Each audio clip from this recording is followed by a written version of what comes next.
क्वाइट्रॉनिक्स में सभी का बहुत बहुत स्वागत है, जहां हम कंप्यूटर और टेक्नोलॉजी की दुनिया को एक्सप्लोर करते हैं। तो दोस्तों चलिए सफ़र की शुरुआत करते हैं। मुझे बहुत खुशी है कि हम सब यहाँ साथ हैं, क्योंकि हमारा मकसद एक ही है। मकसद है टेक्नोलॉजी को सबके लिए एकदम आसान बनाना। तो अगर कंप्यूटर की दुनिया को करीब से समझना चाहते हैं, तो समझिए आप बिल्कुल सही जगह पर हैं। ठीक है, तो चलिए सीधे मुद्दे पर आते हैं। सबसे पहला और सबसे ज़रूरी सवाल, आखिर ये कंप्यूटर है क्या चीज़? देखिए, बहुत ही आसान शब्दों में कहें तो कंप्यूटर बस एक इलेक्ट्रॉनिक मशीन है। हम उसे कुछ डेटा यानी जानकारी देते हैं, वो उस पर कुछ काम करता है और हमें एक रिजल्ट देता है। ये पूरा का पूरा काम बस 3 सिंपल स्टेप्स में होता है। पहला, वो डेटा लेता है जिसे हम कहते हैं इनपुट। फिर उस डेटा पर काम करता है जिसे कहते हैं प्रोसेसिंग। और आखिर में हमें नतीजा दिखाता है जो कहलाता है आउटपुट। बस इतना ही है। इसको एक छोटे से एग्जाम्पल से समझते हैं। मान लीजिए कैलकुलेटर में 5 + 5 टाइप किया, तो ये जो 5 + 5 है, ये हुआ हमारा इनपुट। कंप्यूटर का जो दिमाग है, उसका प्रोसेसर, वो इसे जोड़ता है। ये हो गई प्रोसेसिंग। और जो स्क्रीन पर 10 दिखा, वो हो गया हमारा आउटपुट, यानी कि रिजल्ट। तो अब हम ये तो जान गए कि कंप्यूटर है क्या, पर सवाल ये है कि इसका इस्तेमाल होता कहाँ है। सच कहूं तो आज के ज़माने में इसका जवाब है लगभग हर जगह।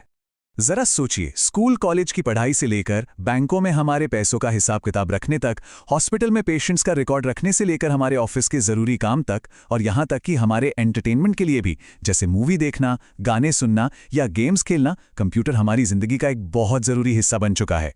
अच्छा, तो हमने कंप्यूटर की बात कर ली, जो कि एक मशीन है, एक हार्डवेयर है। पर वो क्या चीज़ है जो इस मशीन को बताती है कि उसे करना क्या है? चलिए अब बात करते हैं सॉफ्टवेयर की। सॉफ्टवेयर असल में वो प्रोग्राम्स या इंस्ट्रक्शंस होते हैं जो कंप्यूटर को चलाते हैं। मतलब ये कंप्यूटर को बताते हैं कि क्या करना है और कैसे करना है। इसे कंप्यूटर की आत्मा भी कह सकते हैं, जिसे हम छू तो नहीं सकते, पर जिसके बिना कुछ भी काम नहीं करता। और ये बात गांठ बांध लीजिए, बिना सॉफ्टवेयर के कंप्यूटर बस एक बेजान डिब्बा है, वो कुछ भी नहीं कर सकता। अब जब हम ये समझ गए हैं कि सॉफ्टवेयर कितना ज़रूरी है, तो थोड़ा और आगे बढ़ते हैं। सारे सॉफ्टवेयर एक जैसे नहीं होते, इनके भी अलग अलग प्रकार होते हैं। मोटे तौर पर हम सॉफ्टवेयर को 2 मेन कैटेगरी में बांट सकते हैं, और इन दोनों के बीच का फर्क समझना बहुत ज़रूरी है। एक होता है सिस्टम सॉफ्टवेयर। ये कंप्यूटर का मैनेजर है। यही कंप्यूटर को स्टार्ट करता है और उसके सारे पार्ट्स को कंट्रोल करता है, जैसे कि विंडोज़, मैकओएस या लिनक्स। दूसरी तरफ है एप्लीकेशन सॉफ्टवेयर। ये वो सॉफ्टवेयर हैं जिन्हें हम अपने खास कामों के लिए इस्तेमाल करते हैं, जैसे कि कुछ टाइप करने के लिए MS वर्ड या इंटरनेट चलाने के लिए गूगल क्रोम।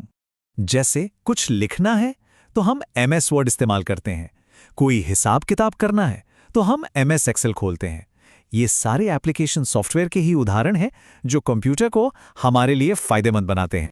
ठीक है, तो आज हमने काफ़ी कुछ जान लिया है, तो चलिए 1 मिनट रुककर फटाफट से याद कर लेते हैं कि आज हमने क्या क्या सीखा। आज हमने जाना कि कंप्यूटर क्या है और ये काम कैसे करता है। हमने देखा कि हमारी रोज़ की ज़िंदगी में इसका इस्तेमाल कहाँ-कहाँ होता है। फिर हमने सॉफ्टवेयर के बारे में समझा और ये भी जाना कि सिस्टम और एप्लीकेशन सॉफ्टवेयर में क्या फ़र्क है। लेकिन अब एक सवाल मन में आता है। हमने कहा कि सॉफ्टवेयर कंप्यूटर को इंस्ट्रक्शन देता है, पर कंप्यूटर के वो कौन से हिस्से हैं जो इन इंस्ट्रक्शंस पर असल में काम कर